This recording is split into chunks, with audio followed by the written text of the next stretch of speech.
এই যে বইটি আমাদের কোর্সে ভর্তি হলে কিন্তু আমরা ফ্রিতেই দিচ্ছি বইটি। এই বইয়ে বাংলা দ্বিতীয় পত্রের ৯ পৃষ্ঠার একটা নোট আছে ২৭ এবং ২৮-এর জন্য, আর ২৬-এর জন্য মাত্র ৫ পৃষ্ঠার একটি নোট আছে। এই নোট পড়লে তুমি ইনশাল্লাহ ২৫ থেকে ২৭টি এমসিকিউ কমন পাবে, আর যারা আমার ক্লাস করবে তারা তো ৩০-৩০টাই পাবে ইনশাল্লাহ। ঠিক আছে? সো এটা হচ্ছে ম্যাজিক বুক। এখানে ম্যাথ আছে ঠিক টাইপ ওয়াইজ, এখানে বাংলা দ্বিতীয় পত্র আছে, প্র্যাকটিসের জন্য আছে, সব কিছু একদম খুব গুছানো এবং সুন্দর। ঠিক আছে? আমরা শিখব পরিচ্ছেদ ২ বাংলা ব্যাকরণ। নবম দশম শ্রেণী যারা আছো অর্থাৎ এসএসসি ২৭ এবং ২৮, এটা ২৬-এর জন্য না, কারণ ২৬-এ তো শর্ট সিলেবাস, তো পরিচ্ছেদ ২টা তাদের নেই, কিন্তু ২৭-২৮ অর্থাৎ 9-10-এ তাদের জন্য এই অধ্যায়টি আছে, পরিচ্ছেদটি। আমি অনেক স্টুডেন্টকে দেখেছি ব্যক্তিগতভাবে বাংলাটাকে খুব ভয় পায় এবং এটা টাচ করে না। তুমি যদি বাংলা দ্বিতীয় পত্রের এমসিকিউতে ৩০-এ ৩০ না পাও বা তুমি কম পাও, তাহলে তোমার এই প্লাসটা কিন্তু তুমি পাবে না। কারণ দেখো, প্রথম পত্র দ্বিতীয় পত্র দুইটা মিলিয়ে কিন্তু একটা ভালো রেজাল্ট তোমার জন্য। গ্রুপের বিষয়গুলো যতটা গুরুত্বপূর্ণ, ম্যাথ যতটা গুরুত্বপূর্ণ, বাংলা দ্বিতীয় পত্র ঠিক ততটাই গুরুত্বপূর্ণ। আজকে আমি এই বিষয়টা পুরো কমপ্লিট করব। আমাদের একটা বই আছে, তোমরা নিশ্চয়ই জানো সবাই আমাদের। সো এটা থেকে আমি করাচ্ছি, এইখানে যেগুলো আছে সেগুলোই আমি নিয়েছি। আমার এটার জন্য একটা নোট আছে, 6 পৃষ্ঠার নোটের অন্তর্ভুক্ত হচ্ছে এই যে এই নোটটা। ঠিক আছে? খুব সুন্দর করে একদম সাজানো, তোমাদের আলাদা করে বই পড়ার কোনো দরকার পড়বে না। তো প্রথমে আমি আগে বেসিক আলোচনাটা একটু করে নিই কিভাবে কি দেয়া আছে, তারপরে তোমাদের সাথে অন্য মানে এমসিকিউ সমাধান করে আজকে দেখাই দিব। ঠিক আছে? যদি আমরা খুব ভালোভাবে এটা পড়তে পারি, তাহলে আমরা যে কোনো এমসিকিউ আনসার করতে পারবো। আমরা অনেকেই শর্টকাট খুঁজি, শর্টকাট না খুঁজে আমরা যদি বেসিকভাবে এটা পড়ি, তাহলে গিয়ে দেখবো যে কোনো এমসিকিউ আমরা পারছি। আমি গুরুত্বপূর্ণ এমসিকিউ লাইনগুলো আন্ডারলাইন করে দিব। ঠিক আছে? চলো, ব্যাকরণে ভাষার স্বরূপ ও প্রকৃতি নিয়ে আলোচনা করা হয়। তাহলে এই যে দেখো তো, ব্যাকরণে কি নিয়ে আলোচনা করা হয়? ভাষার স্বরূপ ও প্রকৃতি নিয়ে। একটা কথা আছে, ব্যাকরণের কাজ কি? ধ্বনি, শব্দ, বাক্য এগুলোকে বিশ্লেষণের মাধ্যমে ভাষার মধ্যকার সাধারণ কিছু বৈশিষ্ট্য খুঁজে বের করাই হচ্ছে ব্যাকরণের কাজ। চলো পরেরটা যদি একটু দেখি। বাংলা ব্যাকরণ কাকে বলে? যে বিদ্যাশাখায় বাংলা ভাষার স্বরূপ ও প্রকৃতি বর্ণনা করা হয়। আবারও উপরেও পড়েছি শর্টকাট, এখানে বলেছে বাংলা ব্যাকরণ কাকে বলে। সো ভাষার স্বরূপ ও প্রকৃতি নিয়ে যেখানে বর্ণনা করা হয়, আলোচনা করা হয়, তাকেই ব্যাকরণ বলে। প্রথম বাংলা ব্যাকরণ প্রকাশিত হয় ১৭৪৩ সালে। কোন ভাষায়? পর্তুগিজ ভাষায়। একটু খেয়াল করো, বাংলা ব্যাকরণ মানে বাংলার ব্যাকরণটা লিখেছে পর্তুগিজ ভাষায়। তাহলে কত সালে? ১৭৪৩ সালে। যেমন বাংলা লিখেছে ইংরেজিতে, এরকম আর কি। ঠিক আছে? বাংলা বলতেছি ইংলিশে, বাংলা বলছি ধরো লিখছি ফার্সিতে, এরকম। সো বাংলা ব্যাকরণ কিন্তু লিখেছে পর্তুগিজ ভাষায় প্রথম, এবং ১৭৪৩ সালে। আর এটা লিখেছিলেন ম্যানুয়েল দা আসুম্পসাউ, নামটা একটু জটিল, আসুম্পসাউ। হ্যাঁ, ম্যানুয়েল দা আসুম্পসাউ। তার বাংলা পর্তুগিজ অভিধানের ভূমিকা অংশ হিসেবে তিনি এটি রচনা করেন। এরপর ১৭৭৮ সালে প্রকাশিত হয় নাথানিয়েল ব্র্যাসি হ্যালহেড প্রণীত ইংরেজি ভাষায় বাংলা ব্যাকরণ। দেখো, বাংলা ব্যাকরণ আমাদের বাংলা ভাষায় না লিখে প্রথমে লিখলো কে? একজন পর্তুগিজ ভাষায় লিখলেন, আর পরে গিয়া ১৭৭৮ সালে একজন ইংরেজ লিখলেন ইংরেজি ভাষায়। উনি লিখলেন বাংলা ব্যাকরণটাকে। তাহলে প্রথমে পর্তুগিজ ভাষায় লেখা হয়েছে, তারপরে ইংরেজি ভাষায়। যিনি লিখেছেন তার নাম নাথানিয়েল ব্র্যাসি হ্যালহেড। ওনার যে বইটি লিখেছেন, বইটির নাম হচ্ছে a grammar of Bengal language. ঠিক আছে? A grammar of Bengal language কে লিখেছেন? Nathaniel Brassey Halhed. উনি কি ছিলেন? ইংরেজ ছিলেন। কোন ভাষায় লিখেছিলেন? ইংরেজি ভাষায় লিখেছিলেন। ১৮০১ খ্রিস্টাব্দে উইলিয়াম ক্যারি এবং ১৮২৬ খ্রিস্টাব্দে রামমোহন রায় ইংরেজি ভাষায় আরও দুটি উল্লেখযোগ্য বাংলা ব্যাকরণ রচনা করেন। খেয়াল করো, বাংলা ব্যাকরণ ইংরেজি ভাষায় রচনা করেছেন প্রথমে একজন ইংরেজ, তারপরে আবার মানে ইংরেজ বলতে ওই যে নাথানিয়েল, উইলিয়াম ক্যারিও ইংরেজ। তো এই উইলিয়াম ক্যারি ১৮০১ সালে, ১৮২৬ সালে গিয়ে রাজা রামমোহন রায় ইংরেজি ভাষায়, দুজনই ইংরেজি ভাষায় করেছেন। পরবর্তীতে ১৮৩৩ খ্রিস্টাব্দে রাজা রামমোহন রায় গৌড়ীয় ব্যাকরণ বাংলা ভাষায় প্রথম রচনা করেন। তাহলে বাংলা ব্যাকরণ বাংলা ভাষায় রচনা হইল এই প্রথম ১৮৩৩ খ্রিস্টাব্দে। কে করেছেন? রাজা রামমোহন রায়। হয়েছে? তার মানে আমরা এখানে মোট ৪ বার বাংলা ব্যাকরণ আমরা পেলাম। প্রথমে একজন পর্তুগিজ করলো, ভালো কথা। ওনার নাম হচ্ছে ম্যানুয়েল দ্য আসুম্পসাউ। কত সালে করেছেন? ১৭৪৩ খ্রিস্টাব্দে, ভালো কথা।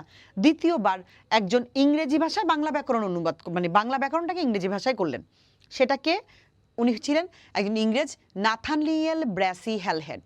এরপরে পরবর্তীতে আবার গিয়ে আমরা দেখলাম 1801 খ্রিস্টাব্দে উইলিয়াম ক্যারি এবং 1826 খ্রিস্টাব্দে রাজা রামমোহন রায় দুইজনই বাংলা ব্যাকরণ আবারও ইংরেজি ভাষায় লিখেছেন। সর্বশেষ গিয়ে 1833 খ্রিস্টাব্দে বাংলা ব্যাকরণটাকে বাংলা ভাষায় অনুবাদ করা হয়েছে গৌড়ীয় ব্যাকরণ নামে। কে করেছেন? রাজা রামমোহন রায় করেছেন। ওকে, পরেরটা দেখে, ব্যাকরণের আলোচ্য বিষয়।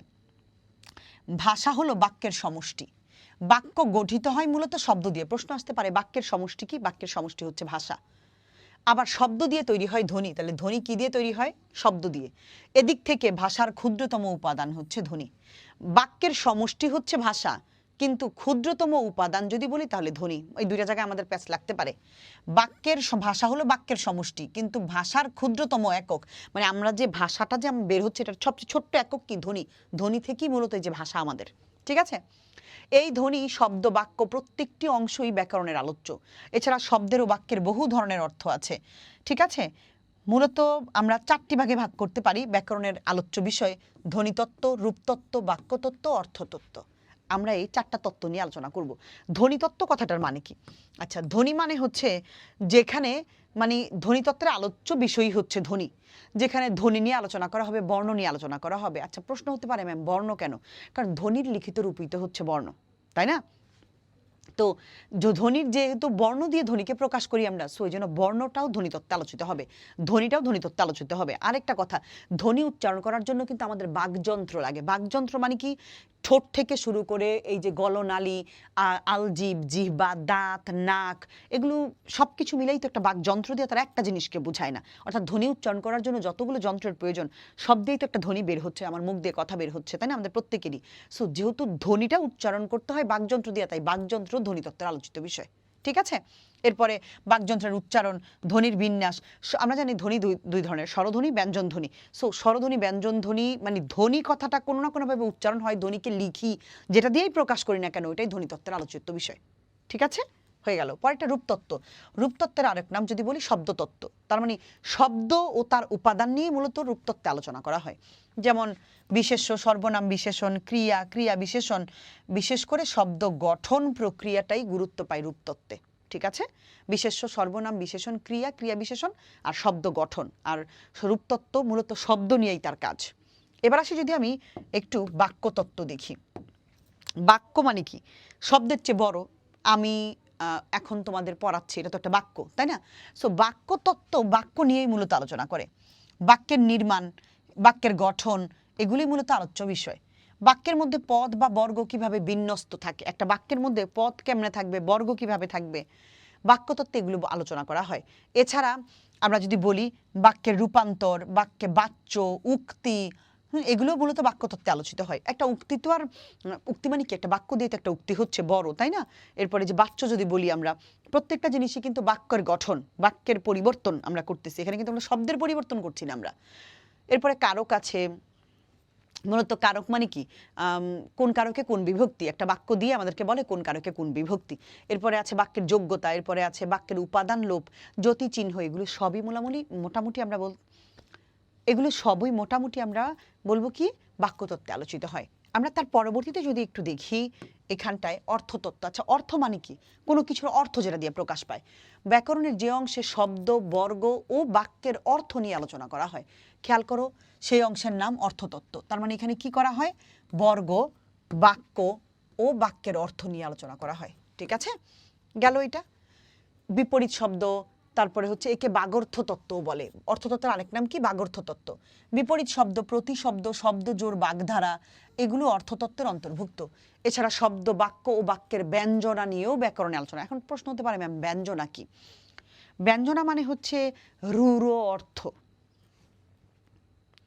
ব্যঞ্জনা মানে হচ্ছে খুব গূঢ় অর্থ, ডিপ মিনিং যেটাকে বোঝায়।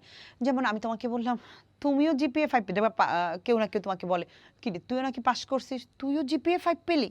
এই যে তোমাকে একটা খোঁচা দিলাম, এটাই হচ্ছে ব্যঞ্জনা। কখনো এটা ইতিবাচকও হতে পারে, আবার নেতিবাচকও হতে পারে। অর্থাৎ বললাম একটা, বুঝাইলাম আরেকটা। লোকটি জাস্ট বাঘের মতো। বাঘ দিয়ে কি আমি লোকটিকে বুঝিয়েছি? না, আমি লোকটির সাহসকে বুঝিয়েছি। যেমন সিংহ পুরুষের মতো ওনার আচরণ। তার মানে সিংহ পুরুষ মানে কি? সিংহের মতো বিহেভিয়ার, তার মানে এটা দিয়ে সিংহ দিয়ে তো আর সিংহ বুঝাইনি, সিংহ পুরুষ তো বলতে কিছু নাই, এটার মিনিং আরেকটা, এটা কি বলে ব্যঞ্জনা। ঠিক আছে, সো এই বিষয়গুলি নিয়েই মূলত অর্থতত্ত্বে আলোচনা হয়। চলো আমরা দেখি আমরা পারি কিনা। ভাষার প্রকৃতি নিয়ে আলোচনা করা হয় কোথায়? ব্যাকরণে। আমরা না একটু আগে মাত্রই পড়লাম যে ভাষার স্বরূপ ও প্রকৃতি নিয়ে আলোচনা করা হয় ব্যাকরণে। বাংলা ব্যাকরণ প্রথম প্রকাশিত হয় একদম প্রথম 1743 সালে বাংলা ব্যাকরণটা, কারণ প্রথম একজন পর্তুগিজি মূলত এই 1743 সালে এটা লিখেছেন। ইংরেজি ভাষায় লেখা প্রথম বাংলা ব্যাকরণের রচয়িতা কি? ইংরেজি ভাষায় লেখা প্রথম, ইংরেজি ভাষায় 3 জন লিখছে। প্রথমে হচ্ছেন কি নাথানিয়েল ব্র্যাসি হেলহেড, দ্বিতীয় লিখেছেন উইলিয়াম কেরি, 3 নম্বরে লিখেছেন রাজা রামমোহন রায়। রাজা রামমোহন রায় আগে ইংরেজিতে লিখেছেন, তারপরে আবার বাংলা 1833 সালে গিয়া বাংলা ব্যাকরণ লিখছেন, ওটার নাম গৌড়ীয় ব্যাকরণ। ঠিক আছে, এই যে গৌড়ীয় ব্যাকরণ কে লিখেছেন? রাজা রামমোহন রায়। ঠিক আছে, ভাষার ক্ষুদ্রতম উপাদান কি? আমরা পড়েছিলাম ভাষার ক্ষুদ্রতম উপাদান ধ্বনি, কারণ ভাষা শুরুটাই হয় মূলত ধ্বনি থেকে। বাকযন্ত্র ব্যাকরণের কোন অংশে আলোচনা হয়? বাকযন্ত্র ধ্বনিতত্ত্বে আলোচনা হয়। এখন তুমি বলতে পারো ম্যাম কেন, কিভাবে? দেখো, বাকযন্ত্র ধ্বনিতত্ত্বে যে আলোচনা হয়, আমরা বলছিলাম ধ্বনি উচ্চারণ করতে, ধ্বনি লিখিত রূপ বর্ণ, ধ্বনি উচ্চারণ করতে গেলে বাকযন্ত্রের সাহায্য লাগে। ধ্বনি 2 প্রকার, স্বরধ্বনি, ব্যঞ্জন ধ্বনি। যেভাবেই হোক ধ্বনির লেখা, ধ্বনি উচ্চারণ যেগুলো দিয়ে করা হয় তারাই ধ্বনিতত্ত্বে আলোচিত হয়। শব্দের অর্থ ও অর্থবৈচিত্র্য আলোচনা করা হয় কোথায়? অবশ্যই অর্থতত্ত্ব।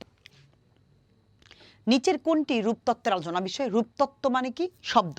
সো এখানে শব্দ গঠন আমরা পড়েছিলাম যে শব্দ গঠনটাই ছিল মূলত এইটার মানে বিশেষ গুরুত্ব পায় শব্দ গঠন প্রক্রিয়া। বাচ্য উক্তি এগুলো মূলত বাক্য, বড় বড় বাক্যরই আমরা উক্তির পরিবর্তন করি, প্রত্যক্ষ উক্তি, পরোক্ষ উক্তি, বাক্য নিয়ে কাজ করি। সো এখানে বাক্যতত্ত্ব হবে। ঠিক আছে, শব্দ গঠন নিয়ে আলোচনা করা হয়। শব্দ গঠন রূপতত্ত্বে আলোচনা করা হয়। এই যে এখানে আছে শব্দ গঠন নিয়ে, কোথায় যেন, এই যে শব্দ গঠন রূপতত্ত্বে, এটা কি এখানে ঘুরাইয়া দিছে। ঠিক আছে, তো মোটামুটি এখান থেকে হয়ে গেছে। এবার আমি আসবো আমার MCQ গুলোতে।